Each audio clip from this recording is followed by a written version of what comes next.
So I'd like to start by introducing you to my good friend John. John's life was pretty normal until not that long ago. He, his wife, and his 3 kids just moved into their newly built dream home they've been waiting for years to buy now. His job was steady, his family lived comfortably, and most importantly, gas was only $2 a gallon. Life was good. But everything changed when COVID hit. He was unable to work due to restrictions, and his employer eventually went out of business, leaving him without a job. Jobless and broke, John was left struggling to pay his bills and keep a roof over his family's head. But what if I told you that John was not just one person, but thousands of people who were put in this situation in the name of the public good, now forced to live in what they are told is the new normal? It's clear that COVID has changed the lives of so many people and has without a doubt given the government the ability to pursue more control over society. But COVID is a virus that is not all that new to the world. Back in early 2002, there was a reported case of an atypical pneumonia in a southern province in China.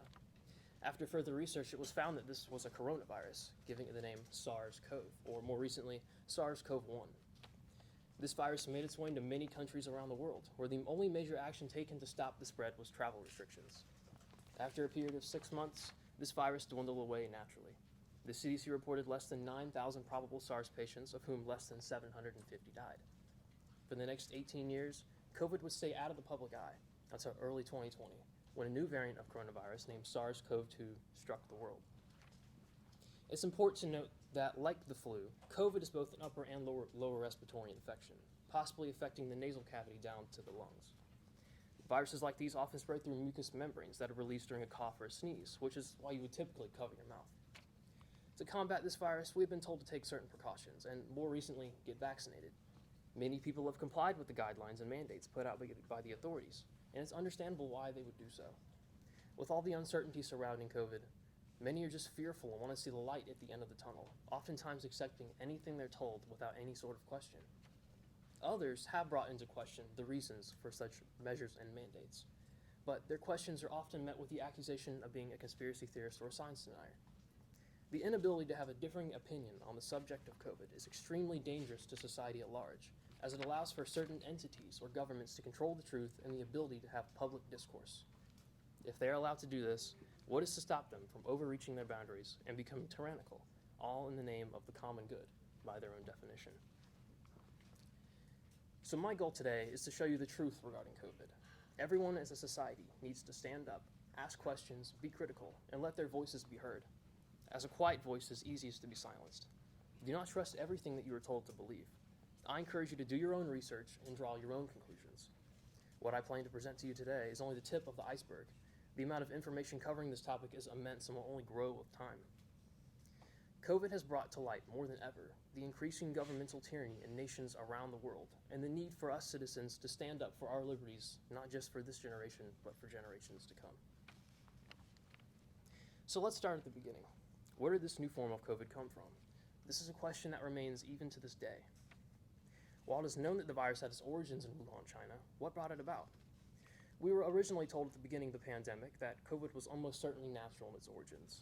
Dr. Fauci, the director of the National Institute of Allergy and Infectious Diseases, supported this idea when saying that most likely COVID had spread from animals to humans. This was the commonly propagated belief by both media and many government officials during this period of time. However, another idea that began to circle was the Wuhan lab leak theory, which suggested that the virus could have potentially leaked out of the research facility in Wuhan, where we know that scientists had been conducting studies on bat-based coronaviruses. But this idea was quickly dismissed as nothing more than a conspiracy theory. In an attempt to support the natural origins theory, the CDC conducted an investigation around Wuhan, where the investigators tested more than 80,000 animals for COVID, but no positive results were identified. In light of new information, the scientific community has been to a lesser extent outright denying the lab leak theory, where even Dr. Fauci himself stated on May 14th of last year that he was not convinced the virus originated naturally, but later adds that he's still fairly certain of natural origins. It's clear that Dr. Fauci is just talking ambiguously so that he doesn't have to be held accountable for anything that he says. The problem here is that the natural origins theory was held as fact rather than speculation. People's posts were fact-checked and even removed from social media and other platforms for simply suggesting that the virus may have leaked from the lab in Wuhan, where we know that 3 researchers who worked there were hospitalized just days before the virus began infecting humans in the city. The health authorities controlled and still control the narrative on the origins of COVID. Rather than allow open discourse on a subject which still has many questions to be answered, people were silenced from expressing their opinions to the public. The biggest thing to take from this is that the government does not want you to think. They want to tell you what to think. Big Brother would be proud. A large part of the denounced lab leak theory was the question whether the Chinese were performing gain-of-function research on the bat-based coronavirus they'd been studying. To clarify, gain-of-function research involves experimentation that increases the transmissibility of pathogens or viruses. Evidence has been recently uncovered showing that the National Institute of Allergy and Infectious Diseases has been funding gain-of-function research at the Wuhan Institute of Virology through an organization called EcoHealth Alliance. According to the Wall Street Journal, EcoHealth Alliance's work researching bat-based coronaviruses in China was funded by a $3.7 million grant from the NIAID in 2014. Even with all the speculation and questioning surrounding the Wuhan Institute of Virology and its possible role in the origins of COVID, the NIH, or the Parental Institute of the NIAID, gave EcoHealth Alliance a grant in 2020, this time being $1.5 million per year for the next 5 years. Dr. Fauci has been questioned about the NIAID's role in funding gain-of-function research at Wuhan, but has continuously denied any accusation of doing so. To justify their denial, the NIH removed its previous definition of gain-of-function and replaced it with another term, enhanced potential pandemic pathogen. This is defined by the NIH as research that may be reasonably anticipated to create, transfer, or use potential pandemic pathogens, resulting from the enhancement of a pathogen's transmissibility in humans. The idea here is that they've changed the definition of what it is they're funding by saying that they do not fund programs which are actively trying to increase the lethality of a virus, but leave out the part where they still fund programs where it's unclear if increased lethality will result. This is simply a loophole that they've created for themselves to continue funding gain-of-function research in Wuhan, China. So while it cannot be proven without a doubt that COVID-19 originated from the lab in Wuhan, the close ties between our governing institutions and the Wuhan Institute of Virology leaves many to question whether there is more that meets the eye with our government's involvement in COVID. At the beginning of the pandemic, it was widely propagated and believed that society was not getting back to normal until we had a vaccine to protect us from COVID. This trial of producing a vaccine was undertaken by multiple companies around the world, whereas Pfizer's COVID-19 vaccine was developed and cleared for emergency use in only 8 months. This vaccine was the quickest to be produced of any vaccine ever, even topping the mumps vaccine, which took 4 years to be made back in the 60s. But unlike the mumps vaccine or any other vaccine ever sold on the market, Pfizer and Moderna created a new type of vaccine which uses mRNA technology. mRNA is essentially a recipe which tells your cells how to produce a certain type of protein. How do these vaccines work, you may ask? According to the CDC, mRNA enters the muscle cells and instructs the cell's machinery to produce a harmless piece of what is called a spike protein.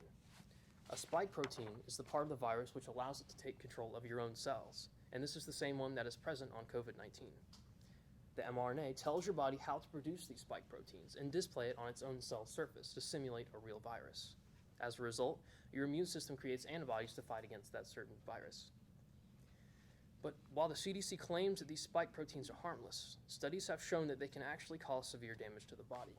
According to the University of Bristol, they found that spike proteins bind to cells called pericytes, which line the small vessels of the heart, causing inflammation, even when the protein is no longer attached to the virus. This could explain why many people have developed medical conditions such as myocarditis or inflammation of the heart tissue after taking the vaccine.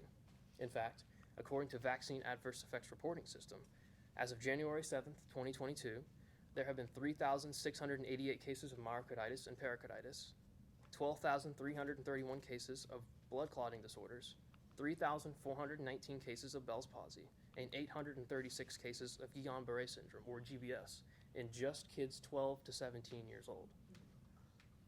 A majority of these cases either being attributed to the Pfizer or Moderna vaccine.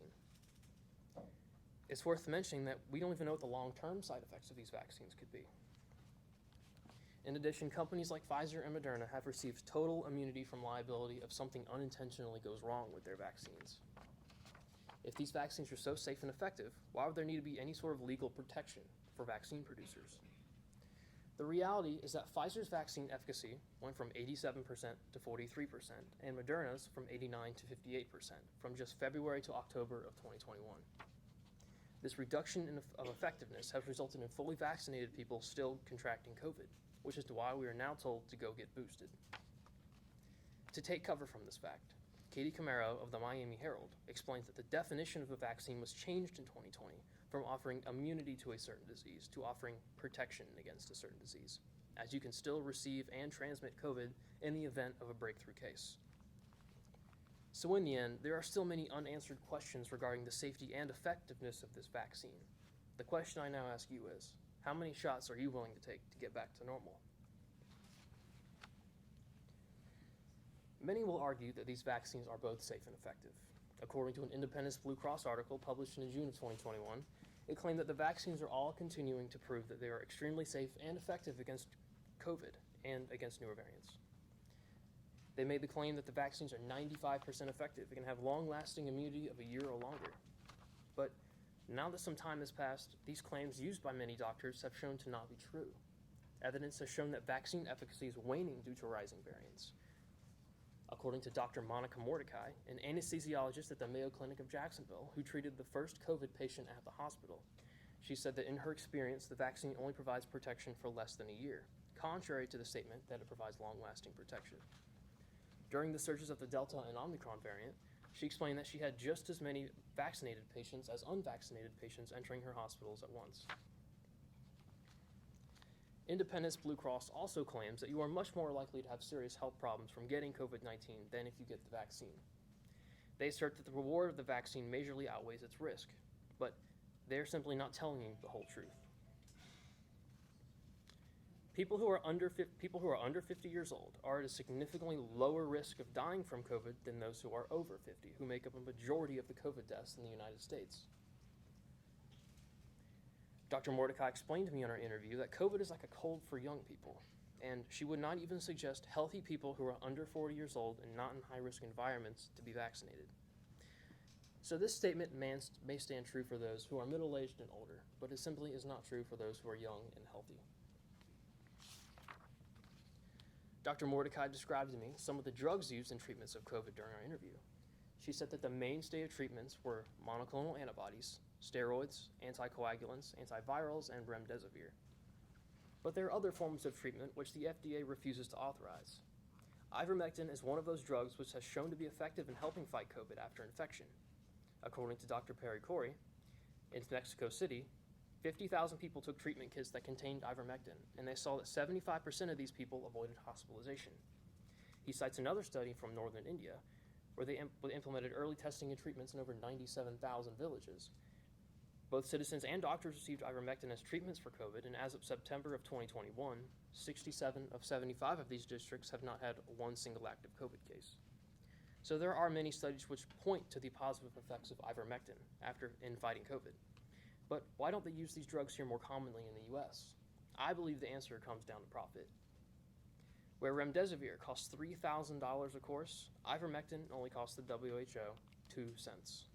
This is a serious price difference. Aside from the cost, media call ivermectin a horse dewormer to try to scare people away. Dr. Mordecai explained in her interview that just because you use it on a horse, or any other animal for that matter, does not mean that you can't use it on humans. It's just a medication. So while studies and actual doctors point to ivermectin being a useful tool in helping fight COVID, the authorities refuse to authorize it and continue using expensive means of treatment, putting more money in pharmaceutical companies' pockets. Over the last 2 years, COVID has resulted in drastic change both socially and economically. It's clear that the governments around the world have used COVID as a way to implement more control over their country. In Australia, the army was used to go from door to door and check and make sure people were not violating restrictions during lockdowns. How much closer to authoritarianism can you get? The Australian military was actively going door to door to keep people from leaving their own homes. Michael Gunner, the Premier of Australia's Northern Territory, said that if you want your life to continue to get close to normal, get your jab. For vaccinated people, the check-in app will basically be your freedom pass.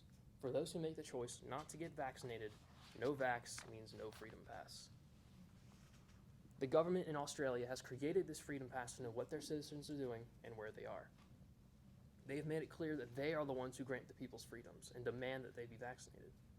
The fact that governments have been allowed to do this to its own citizens shows that authoritarianism is entirely possible in a Western society.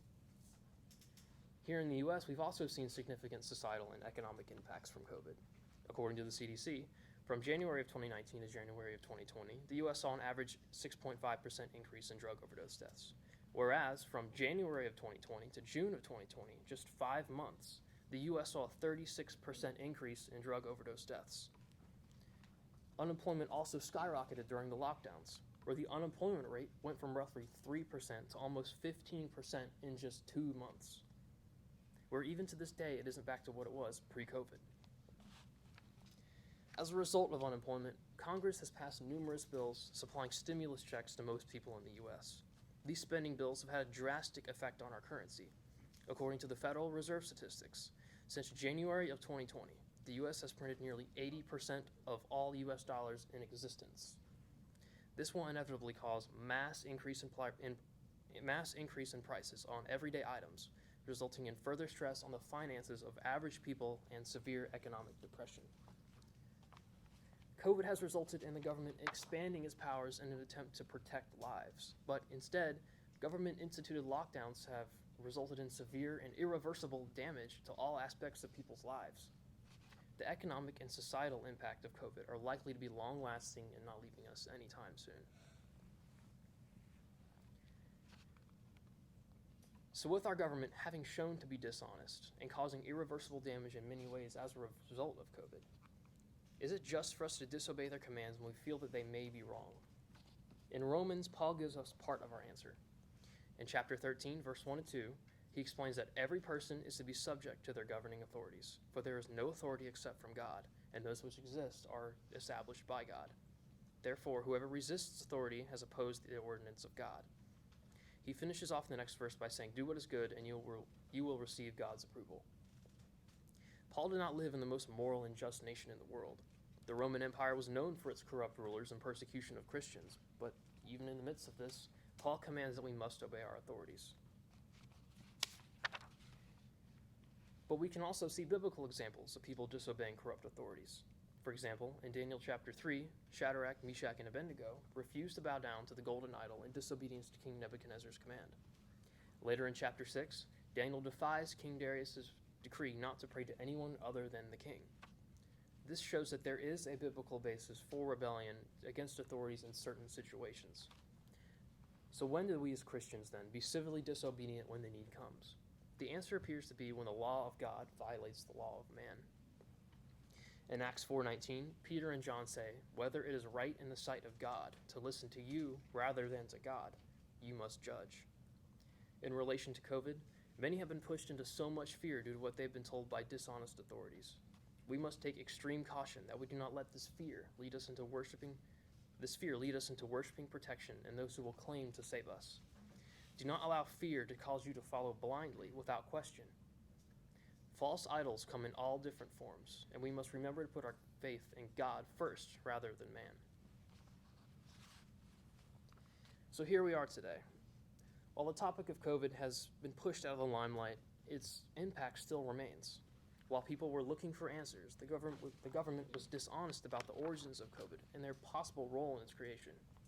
While companies like Pfizer made nearly $37 billion in vaccine sales, people were given a treatment in which its safety and effectiveness have shown to be questionable.